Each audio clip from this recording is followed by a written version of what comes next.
আমি একটা ছোট্ট উদাহরণ দিই আপনাকে, যে শেখ মুজিবুর রহমান উনি তো একজন স্বৈরশাসক। এই কথাটাকে আপনি বলতে পারতেন? আপনি কোনো জায়গায় বলতে পারতেন না। এবং ওনাকে নিয়ে যেই বাংলাদেশে আমি দেখতে আমার খুব লজ্জা লাগতো যে একজন পতিত স্বৈরশাসক। পৃথিবীতে কোনো দেশে আমার জানা নেই যেখানে একজন ফলেন ডিক্টেটর ওয়াজ রিহ্যাবিলিটেটেড। এবং এটা তো সত্য কথা যে উনি একজন পতিত স্বৈরাচার।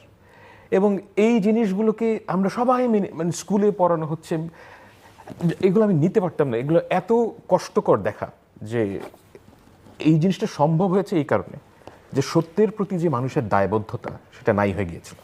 এটা হচ্ছে প্রথম কথা। আর এবার কেন সফল হলো এটার ব্যাপারে আমার মূল 17 তারিখ কিংবা 18 তারিখ আবু সাইদ যেদিন মারা গেলেন, 16 তারিখ, 16 তারিখে তার পরের দিন রাতের বেলায় আমার কাছে মনে হয়েছে যে এবার